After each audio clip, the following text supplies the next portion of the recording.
In our last episode, Austria-Hungary took a bold step, the 1908 annexation of Bosnia-Herzegovina. Franz Josef believed he had finally resolved a lingering imperial ambiguity, but in doing so, he had ignited fury in Serbia, humiliation in Russia, and disquiet at home. The crisis had ended without war, but only just. The empire had gambled and won a temporary reprieve. Now, just a few years later, that fragile peace would shatter. The Balkans, long the powder keg of Europe, exploded into open warfare, and Austria-Hungary, the supposed regional hegemon, stood uneasily on the sidelines, uncertain, anxious, and increasingly irrelevant. This is Road to Destruction, the World Wars. In the aftermath of the Bosnian crisis, Vienna hoped that Europe might return to a state of uneasy balance. But beneath the surface, the crisis had left deep scars. Serbia, forced to back down in 1909, had not forgotten. Humiliated, it poured its energies into military build-up and nationalist propaganda. The Serbian army doubled in size. Secret societies like the Black Hand expanded their networks. A generation of officers became obsessed with one goal: unifying all South Slavs under Belgrade's banner. In Russia, resentment simmered. The government publicly accepted Austria's annexation, but privately seethed. Tsar Nicholas II, still haunted by defeat in the Russo-Japanese War and the 1905 revolution, had been in no position to fight in 1909, but Russian generals vowed it would not happen again. Military reforms accelerated, and in St. Petersburg, Austria-Hungary became enemy number one. Franz Josef, meanwhile, clung to his old habits. He believed the storm had passed, but he was increasingly out of step with the times. His foreign minister, Ehrenthal, who had masterminded the annexation, died in 1912. In his place came the cautious and indecisive Count Berchtold. At the very moment the Balkans demanded agility and decisiveness, Austria drifted. In October 1912, the storm broke. 4 Balkan states, Serbia, Montenegro, Greece and Bulgaria, declared war on the Ottoman Empire. They formed the Balkan League, an improbable alliance united by a common goal: to drive the Turks out of Europe for good. The war moved quickly.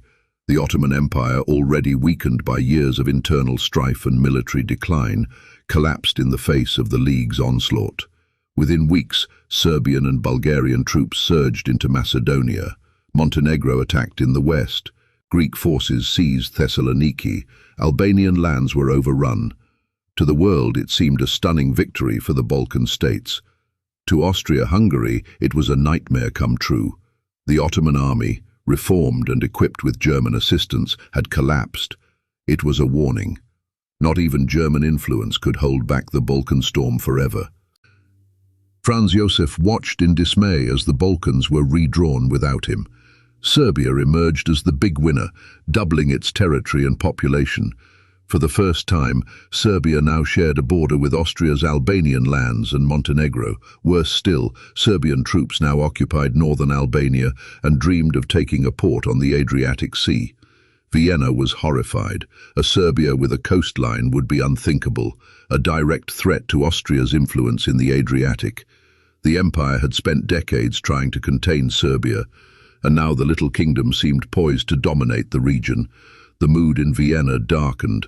Military leaders demanded mobilization. Some in the general staff urged preemptive war. But Franz Josef, now 82 years old, hesitated. Memories of 1866 and the Austro-Prussian War haunted him. He feared German abandonment, Hungarian obstruction, and a repeat of past disasters.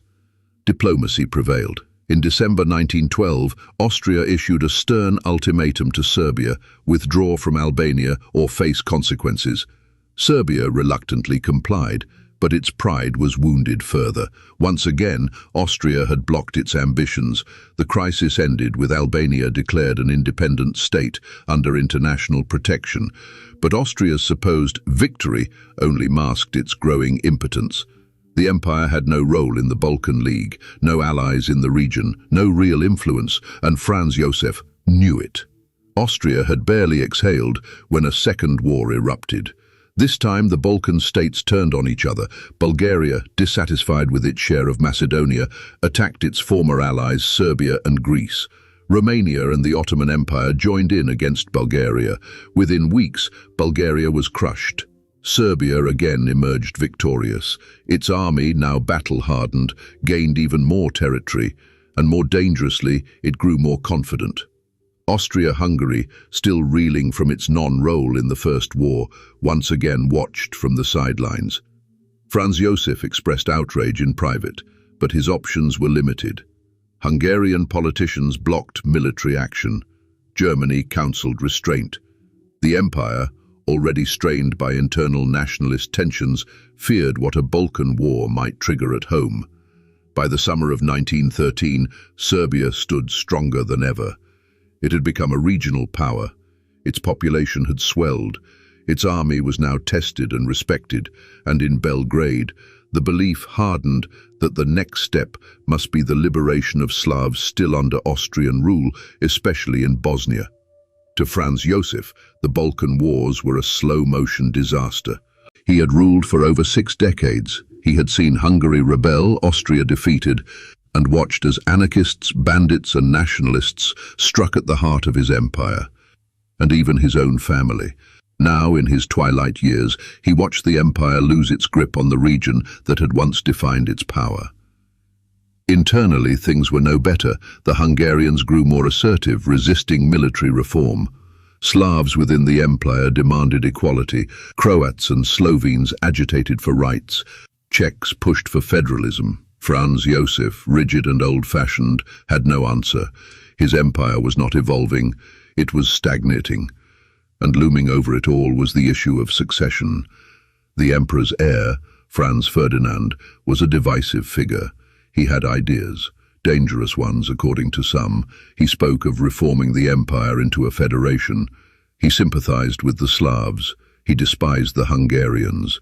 He had made enemies in every court of Europe, and yet he might have been the last chance to save Austria-Hungary. By late 1913, Austria-Hungary had managed to avoid war. But the cost had been relevance. The Balkan League had shattered the old balance of power. The Ottomans were nearly gone from Europe. Serbia was ascendant, and Austria had been a bystander, watching from the sidelines as its German ally tightened its grip on the collapsing Ottoman Empire, laying tracks not just through Anatolia, but through the future of the region itself. In Vienna, the military pushed harder than ever for action. Chief of Staff Konrad von Hötzendorf repeatedly called for preventive war against Serbia. He wrote Franz Josef hundreds of memoranda, warning that time was running out, that Austria must act or perish. But the emperor resisted. War was not so easily controlled, not in the Balkans. Instead, Austria settled for military preparedness and intelligence gathering. The empire increased its garrisons along the Serbian border. It funded loyalist movements in Bosnia. It tracked the activities of Serbian agents. Everyone knew the situation was unsustainable. No one knew what would spark the next crisis. In June 1914, Franz Ferdinand planned a trip to Sarajevo. It was meant to be a routine inspection, but to many Serbs and Bosnian nationalists, he was a symbol of everything wrong with Austria. The Balkans once again were ready to explode. The Balkan Wars showed the limits of Austria-Hungary's power. The empire had survived, yes, but it had lost the initiative, lost the narrative, lost the fear it once inspired. Serbia had grown stronger, Russia more determined, and Austria? It had watched and waited and hesitated into irrelevance. But history would not wait for Franz Josef. In our next episode, Franz Ferdinand, reformist, reactionary, or empire saver. We examine the man who might have changed everything, his ideas, his enemies, and the fateful path that would end on the streets of Sarajevo. This is Road to Destruction, the World Wars.